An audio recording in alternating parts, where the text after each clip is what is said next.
Cuando la familia Estrada llegó a vivir a su nueva casa, estaban encantados con su arquitectura del siglo XIX. Era una casa realmente vieja. Tenía un cementerio en el patio trasero, cosa que puede sonar extraña, pero tener un cementerio familiar era una costumbre muy común entre las familias de clase alta del siglo antepasado. Carlos, el primogénito y único hijo de los Estrada, no estaba asustado en lo más mínimo con el cementerio que contemplaba cada noche desde su ventana. Tampoco con el lúgubre aspecto de la casa y los ruidos nocturnos de la madera vieja al crujir con el viento. Ni siquiera los sonidos de pasos en las escaleras lograban provocarle al niño un poco de miedo.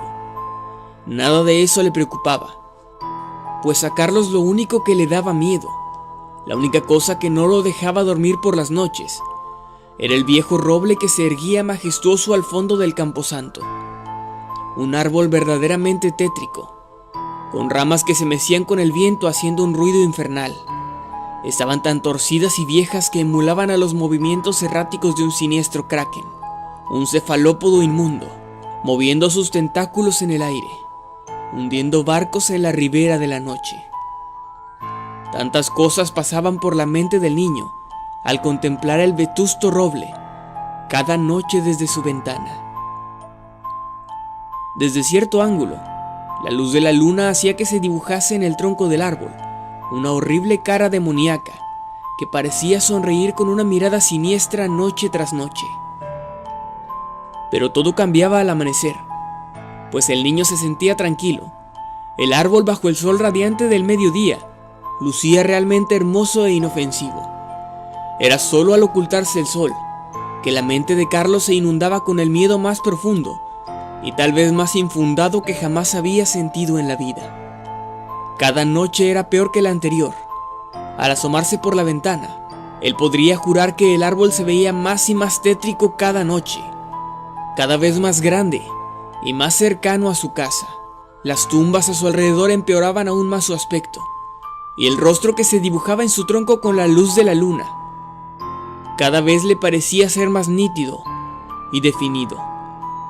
Hasta que una noche, cuando por fin había logrado conciliar el sueño, el pequeño niño soñó que caminaba por el viejo cementerio hasta llegar al árbol, atraído por los lamentos y gritos de dolor que provenían de él, como si detrás del viejo roble se encontrara una cámara de tortura o un matadero de cerdos.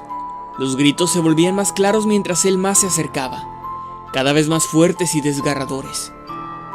Y cuando Carlos por fin hubo llegado hasta el tronco del roble, este abrió 2 enormes ojos rojos y agrietados, con los cuales miró al niño fijamente, para después abrir una boca inmensa y llena de pinchos de madera como dentadura.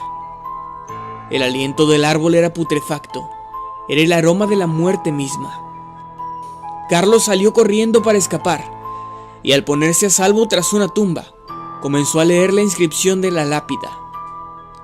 Tumba en honor a Julio Hernández, de 9 años. Desapareció el 4 de febrero de 1889. El niño estaba aterrado, y el árbol movía sus ramas con violencia, tratando de atraparlo. Por alguna razón, Carlos sabía que todo aquello era simplemente una pesadilla, pero siguió corriendo con todas sus fuerzas. Y entonces despertó. Se asomó por la ventana, y el árbol lucía verde y frondoso como todos los días. Eran solo las 6 de la mañana, y aún había un poco de oscuridad. Era fin de semana y Carlos no tenía que ir a la escuela, así que pensó en dormir un poco más. Pero al recordar aquella pesadilla, decidió salir por un rato a pasear por el jardín, antes de regresar para el almuerzo. Recordando aquel extraño sueño, Carlos no pudo resistir la curiosidad y comenzó a caminar entre las tumbas del viejo cementerio. Decidió seguir el mismo camino que había recorrido en su sueño, y para su amarga sorpresa, encontró la misma tumba en la cual se había resguardado durante aquella pesadilla.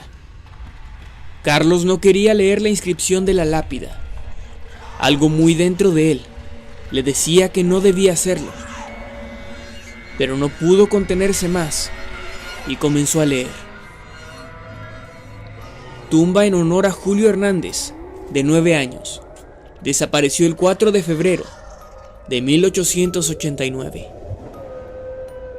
Era exactamente la misma inscripción que había leído en sus sueños. ¿Aquello había sido más que eso? Un escalofrío recorrió el cuerpo del pequeño desde los pies hasta la cabeza al pensar en esto. Fue a la lápida contigua y leyó la inscripción. En memoria de Juan Velarde, 11 años, desaparecido el 30 de septiembre de 1914. Mientras el terror iba en aumento, decidió leer una tercera lápida. Daniel Bautista, 8 años. Siempre te extrañaremos, querido hijo, aunque nunca pudimos encontrarte. 8 de noviembre de 1993. Cada tumba en ese cementerio y cada inscripción en cada lápida estaban dedicadas a niños desaparecidos. Ninguno de ellos había sido encontrado nunca. Sus cuerpos no estaban ahí, solo sus nombres y las fechas de su supuesta muerte. Carlos estaba muerto de miedo y solo pensaba en regresar a su casa. Aún no había amanecido por completo y quería despertar inmediatamente a sus padres para rogarles que salieran de ahí. No importaba si no le creían, pues ni siquiera él mismo estaba seguro de lo que estaba ocurriendo. Tenía la sospecha de que ese árbol tenía algo que ver con la desaparición de cada niño en el cementerio. Aquello sonaba a una locura, y él lo sabía muy bien, pero estaba más que dispuesto a salir de esa casa y alejarse del roble, para no volver nunca más.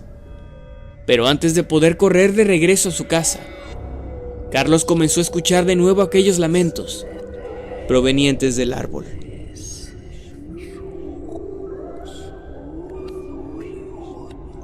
Esa mañana Carlos no llegó para el almuerzo. Su madre y su padre lo buscaron por todas partes. La policía fue notificada y algunos miembros de la comunidad se sumaron a la búsqueda.